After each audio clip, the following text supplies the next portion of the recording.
Now, recently we dealt with the topic of PVE versus PvP servers. The idea that there should be PVE servers, with some players obviously very interested in that sort of thing, which is kind of more of a training wheels World of Warcraft type universe rather than, the universe that CIG intends to create. But is that necessarily going to be a fix? Is there a problem that really needs fixing? Certainly, the universe in its current state may not look all that great to a lot of people, but is it going to stay that way?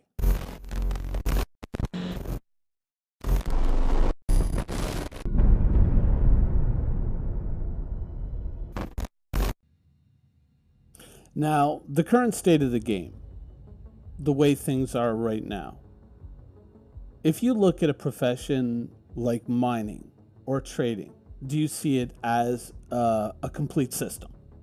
No, you don't. You know that this is the tier 0 implementation and that there are other features, other things that are going to be brought online, and there are going to be adjustments made along the way based, once again, on player feedback to, kind of course correct a little bit and make things as enjoyable as possible for the players without making them too easy or too brutally difficult, right?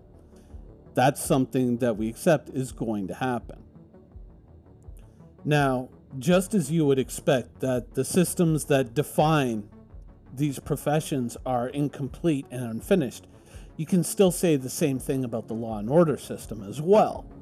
And one of the things that you may look to in the future, certainly in Star Citizen, is the fact that as things become more sophisticated and as more systems are brought online, some of which is going to basically come into existence because of player behavior. As we go out and as we do these things, I made a show about this a long time ago where I said things like people stealing your ship off of the landing pad before we could lock ships, all that sort of stuff. CIG has taken steps along the way to see what emerges, from players' gameplay, what emerges from players' experimentation with what's possible with the game, and then what steps they have to take to control certain things that are unreasonable and, kind of go a little too far.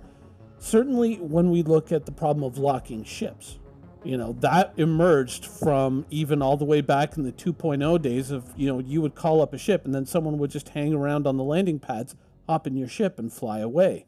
We've done this before. I've shown videos of this before. Way back in the day, I did a whole series of videos where people would call up ships and then I would just hide in their ship and I would say, and I made a video saying that this doesn't work. This is something that needs to change, because I could show that as soon as they got in their ship and flew away, I could just turn around and kill them while they were flying their ship and then take their ship. And I was like, this is a stupid system. Now, what it stands to evolve in the future is that, once Olisar is removed from the game, as CIG intends to do, they're going to replace it with much more of a hangar-based system, which means that hangar is kind of locked to you or to whoever else is in your crew, so you can't just get down to that hangar unless you pulled out a ship. So it's going to make it a lot more difficult for people to sneak aboard your ship. And the entire law and order system is going to evolve very much in that way. Though what happens to you right now might be an inconvenience or something that you resent, it has to happen, because CIG needs to see what is possible, what rules can be broken within that system, so that they can shape the system in the future to counter, to a certain extent, some of that behavior while still maintaining a certain amount of that risk. Now, one of the reasons why you see this type of behavior is because there's nothing to do in the game. There really is, for a lot of people out there, unless you're a miner, unless you're a trader, there's really no true inkling of your profession in the game, bar some basic bounty hunting missions, which are basically just go here and kill this person. There's very little to do. So there's a lot of ships, this ship in particular, the Reclaimer or something like the Herald, they're dead ships in the game. Their sole purpose is a profession that hasn't been rendered into the game yet. So there's really nothing that they can do, right? And with so many people, just sitting around waiting for their profession to be brought into the game in any reasonable way, idle hands, right? Now, as I had just said before, this kind of works to CIG's long-term benefit, because as all this tomfoolery happens, players go out, they experiment with different things. CIG looks at this and says, this is something we need to get under control, or maybe this is something that we want to kind of encourage or explore in more depth, that sort of thing. But it can also work against CIG, because it can create an overinflated kind of sense of panic in certain players, saying, oh, this is all the game's ever going to be. It's just going to be nothing but griefing. The sky is falling. It's the end of the world. This is how it's going to be in the future. And there's really nothing in the game that indicates that this is going to be a persistent state throughout the entire history of Star Citizen. In fact, in general, it's probably going to slide the other way. Now, look at the idea of 10% players, 90% NPCs. Now, this is often something that's mistakenly attributed to other things. Like players tend to kind of go, oh, well, it's 10% safe and 90% PvP, or they try to misuse that idea that CIG put out there. But if you think about a universe that's 10% players, 90% NPCs, the idea is that this universe is going to be heavily populated with a lot of ships. Now, let's say you're the average pirate. Which ship are you more likely to attack, Are you going to attack a bunch of players moving together in a convoy? Or are you going to attack the lonely NPC cargo ship? Recently I talked a little bit about the Tram and Myers run, or I've brought it up a couple of times because a lot of people kind of remain somewhat unaware of this thing. But if you look at the Tram and Myers mining site on Chelon and you go to Port Olisar, you realize that between these two locations is a straight shot in quantum.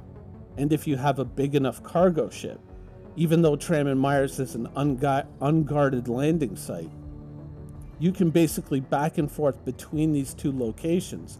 And even though the profit margins aren't all that high for a smaller cargo ship, a much larger cargo ship can essentially just go back and forth, and it's a very small moon with a very thin atmosphere, so it's easy to get through, and you can just endlessly make money. If you have a big enough ship, all of a sudden something like Jumptown, you realize how trivial Jumptown really is. But when you think about NPC cargo ships and the amount of money that you can squeeze onto a ship currently, depending on your cargo, and you think about NPC cargo ships carrying those cargoes, how lucrative would that be in the current game system if you could attack those ships and steal those cargoes? Pretty damn lucrative, pretty damn profitable. And so if you have NPCs hauling all this money, all this value out there in the universe, and NPCs generally are a much more predictable enemy than a player is, which would you prefer to go after? Now, I'm sure that there's a lot of players out there in the universe who would like to tell you that, piracy is all just about griefing and all about just ruining other people's days. But piracy is a business that exists for profit. You're doing it to make money. This is how you intend to make money in the universe. And what you want is reliable income. You have a crew to pay. You have a ship to sustain. You're going to have to think about, module maintenance. All these different factors when you're out there in the universe. Right now, the current universe is in no way indicative of how you're going to have to manage a very large ship in the future and all the things that you're going to have to take into account. All of a sudden, you look at something like an NPC cargo ship and you realize that's going to be a very predictable and stable source of income versus a player who could be anywhere at any time. An NPC is going to be much more predictable, not only in where they're going to be and what they're going to be carrying, but what you're likely to face in terms of difficulty, something that you can plan for, something that you can strategize around much more easily, and therefore are much more likely to be successful at trying to extract an income from. When you look at something like the 90-10 ratio, right? Remember that applies to pirates as well, and so it's not simply going to be 10% players and 90% cargo ships in the universe. There's also going to be police ships. There's also going to be bounty hunters. Remember that a pirate is probably going to have some kind of a criminal status in the universe, which means not only are there going to be players hunting them, but there are going to be NPCs hunting them as well, along with the local police forces. So chances are they are going to have a fairly difficult life. So to say that pirates are going to continue to dominate Jumptown, or that Jumptown will even exist in the future, is a pretty iffy gamble to kind of sit there and say, oh, this is how it's going to be. Pirates might face a very difficult reality in the future where they just can't go around shooting at anything they want. And they may have to be very careful about where they apply force and if they apply force at all. We really don't know how all of these things, the reputation system, how all these things are going to pan out in the future. So to say that we're at a point right now where we need to start considering, PVE and PvP servers, I think that's a bit of a stretch. And until we've seen all these systems working together and we've seen what the reality of criminality in the Star Citizen universe is really going to look like, it's too soon to kind of sit there and say, oh, no, we need PvE servers. We need this. Look at the game right now. It's a disaster. Everyone's a griefer. We need PvE servers. We don't know how all of this is going to pan out. We don't know how personal responsibility for your own ship is going to pan out. Are you just going to keep getting ships out of a vending machine like you do now? Or is it going to take a lot longer to replace those ships, forcing players to be a lot more careful about what they do, and not only just the players who intend to work on the legal side of the universe, but the players who work on the illegal side of the universe as well. Something as simple as ramming ships off of a landing pad at Olisar might be prohibitively wasteful to the point where players just don't see the point in it. And of course, when Olisar changes and you get hangars, that's probably going to be something that just isn't possible anymore. So to sit there and say that, this is what the game needs, I think it's way, way too soon. There's a lot of things that have yet to come into place that are going to kind of not stamp out, but dampen to, I think, a heavy degree, this type of behavior in the Star Citizen universe. Anyways, that's the show for today. I hope you guys enjoyed it, and thanks for watching.